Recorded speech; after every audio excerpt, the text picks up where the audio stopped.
This is Africa. So many countries going through hell. Talking about the civil war happening in a number of countries within the Horn of Africa and the Central Africa. Look at what is happening in the Democratic Republic of Congo. Men, children, women, and the old age are suffering because of the civil war in the Eastern Democratic Republic of Congo. What could be the cause? Who is responsible? Who is behind all this genocide? There's a very huge campaign going on at the moment trying to raise an alarm to the world for people and the world leaders, the superpowers, to come in so as to save lives in the Democratic Republic of Congo, that is East Congo or Eastern Congo. Talk of Goma and the rest. What could be happening in the neighboring country like Rwanda? Why is it that each and every time Rwanda or Uganda is being mentioned, they can't be alone? There must be a hand outside this continent. The companies that most probably depends on the raw materials or minerals, talk of copper, gold, cobalt, etc., for manufacturing of their items, talk of telephones or mobile phones, aeroplanes, computers, etc., is say that they have a hand in this. Why should it happen? Why can't it be a clean business to save lives? Should they suffer for ages? Congo has bleeded for so long. Time has come for the world to make sure that we restore peace and stability in the Democratic Republic of Congo, formerly Zaire, and for people to enjoy life. It's so disheartening, to say the least. Watu wanaumia sana. People are suffering. Tangu enzi za PLO Lumumba, ama PL Lumumba, Patrice Lumumba, the former Prime Minister of Zaire at that time, talk of the traitor Mobutu Sese Seko trying as much as possible to dine with the Western powers for selfish gain. It has really costed lives of so many people in that beautiful and rich country. Well, after decades or so many years, Mobutu Sese Seko went to exile after being overthrown by Laurent Desire Kabila around 95, 96 there. But because of selfishness by some characters in that country, neighboring countries, and some individuals from outside this continent, they planned and assassinated Laurent Desire Kabila. To date, people are still suffering. People are still fighting in that beautiful country. All in the name of people are trying as much as possible to cause political instability in order for them to keep on siphoning or mining minerals that means a lot to them at a cheaper price. Then they sell those gadgets expensively for their economic benefits. Congo must be peaceful. Democratic Republic of Congo, people cannot continue suffering that way for ages. America knows what to do. Britain knows what to do. Africa, we know what to do. Each and every individual must play his or her noble role to ensure that we have peace in Democratic Republic of Congo and Africa at large. It can't be that way throughout. Upon arriving at this place, I saw this monument.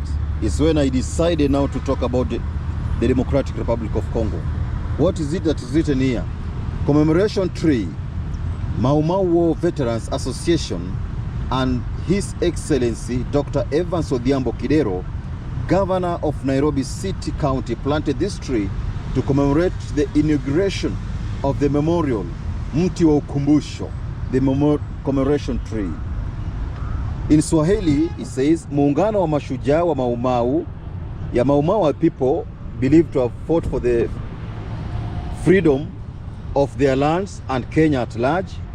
And when you talk of Mau Mau, it's all people included. Central Kenya, Eastern Kenya, Coastal Kenya, Western Kenya, all of us as a people, Mau Mau. Even though Central Kenya people were the most affected because their land was taken by the colonial masters for selfish gains. Kwa hiyo Evans Odhiambo Kidero, governor wa county ya Nairobi, waliupanda mti huu kwa ukumbusho wa uzinduzi wa mnara. So this is the tree, I believe. Scientifically, I don't know how it's called, but yeah, well and good. So by the mere fact that I'm here, why is it that we are still suffering as a people in this region? That is the biggest question. Why is it that we are still suffering as a people, especially in Eastern Congo? A very big country, very rich in terms of resources, but look at the lives of people. They are forever running away for their dear lives. They are staying in camps, they are staying in forests, they are being rained on, they are hungry, they are poor, they are sick. Yet, where they are standing, there are a lot of minerals, a lot of riches, but instability caused by some characters. Justice be our shield and defender.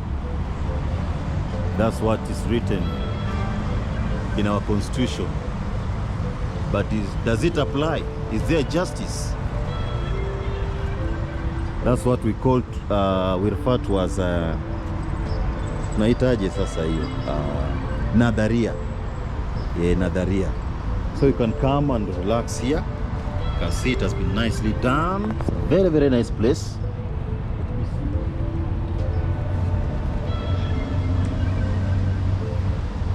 Things happen. Very nice. I should be coming to enjoy all this. Nicely done, nicely done, nicely done. Nicely done. Yeah. So, a representation of those heroes, the Mau Mau and the rest. We talk of Mau Mau, those dead and Kimathi and so many of them. People lost their lives fighting for the freedom of this noble nation. You can see there's a woman here, a clear indication that they played a significant role in terms of trying to feed the warriors or the fighters. So you can see, we call them kikapo, kiondo. Maybe most probably there's food inside there, so handing over to the fighters to ensure that whatever they were fighting for maybe could have materialized in time. But so many of them to date, they're still lamenting, they're still crying that whatever they fought for means nothing to date, because those people who really fought hard didn't enjoy, or to date they're not enjoying the freedom that they were fighting for. You can see the shoes here. Is it a color or what? The shoes.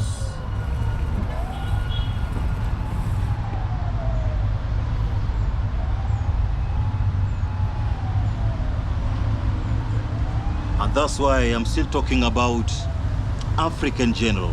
Why are we still suffering? Why is it that we are still fighting amongst ourselves. Who sponsors or who is sponsoring all these wars? Yeah. So there's a, is it a sword or a knife here? That one there. Kuna kisu ama sime, alafu upande wa pili huku ni kama kuna bunduki. Unaweza kuona hii bunduki miaka hiyo ya nyuma. Na mwenyewe alikuwa amepiga dread, amepiga dread ya.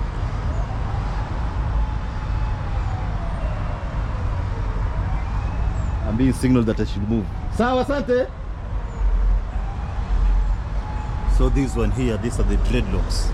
So ideally I don't have enough time to be here. You can see it's written memorial to the victims of torture and ill treatment during the colonial era, 1952 when state of emergency was declared, to 1960. Besides that, there's some wordings here. Shukrani kwa walio hakikisha kuwa waasiriwa wamepata haki. It's a thanksgiving, that is. Recognition of contributions, redress for the victims of torture and ill treatment. All the liberation heroes who took part in the struggle for Kenya's freedom, the many Mau Mau war veterans for their testimonies and perseverance, the Mau Mau War Veterans Association and the British government for the out-of-court settlement, the board and staff of the Kenya Human Rights Commission for the supporting and partnering with MMWVA is in seeking redress, lay day and co months. These are maybe the lawyers and the law firms for representing the above at the Royal Court of Justice oversees the out-of-court settlement and payment to the Mau Mau victims of torture. So blah blah blah blah blah blah blah blah blah blah blah. You can freeze and read and read and read and read and read and read all of them. Well, Jeshi la Kenya la Ardhi na Ukombozi wa Mau Mau. Yeah, the military, Dr. Willy Mutunga, Mheshimiwa Chief Justice at that time. Yeah, all written. Let us see on the other side. Maybe here is in English. Kenya Land and Freedom Army. Yes.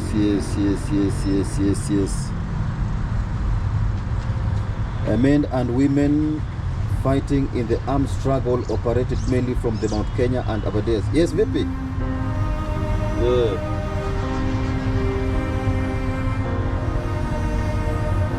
Hapa ndani tu. Sasa sisi tutadebate. Ya wacha nitoke. Gate A. Tumeangalia Serena. Yes.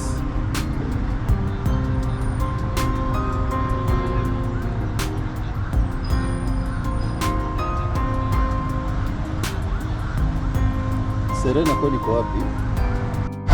Men and women fighting in the armed struggle.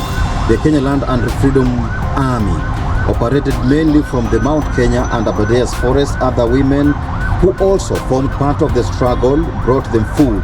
Yeah, you can see there, brought them food. That's a clear indication that they played a noble role in trying as much as possible to help this country gain its independence. They both looked away when the food covered and in a kiondo. Yeah, you can see she's looking on the other side and the other character looking on the other side.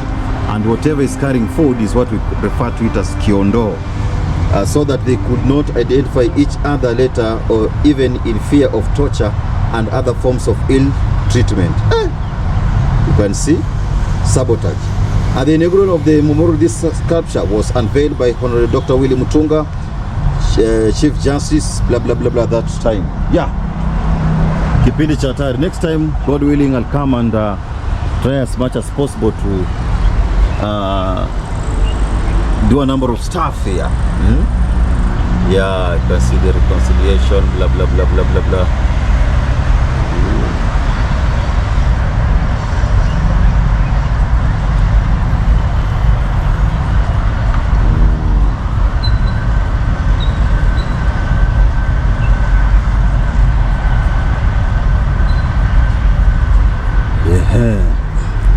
The Mau Mau movement, The Kenya Land and Freedom Army, popularly referred to as Mau Mau, was a national movement that opposed British colonial rule in the 1950s. The Mau Mau waged an armed struggle between the 1952 and 1960 with the support from across the country. However, even after independence, the Mau Mau remained a proscribed group in Kenya until the ban was lifted by the government in 2003. Can you imagine? At that time, the Mau Mau War Veterans Association sought redress from the British government for acts of torture and ill treatment they suffered during the emergency period. The state of emergency. A state of emergency was declared by the colonial administration on 21st October 1952. During the emergency, many Kenyans were detained without trial, and some were subjected to torture and other forms of ill treatment in detention camps run by the colonial administration. Many were killed. The majority were Kenyan. In 1960, the state of emergency was lifted and negotiations began over a new constitution. On 2nd December 1963, Kenyans achieved independence and Jomo Kenyatta became the first prime minister and later president. Have we gained anything to date? Akili kichwani. Haki iwe ngao na mlinzi. The meanings, justice be our shield and defender. We must set ourselves free from the bondage of colonialism and neo-colonialism. Our leaders must be responsible and try as much as possible to better the lives of our people. Africa is rich. Who is making it poor? Why are we fighting day in, day out?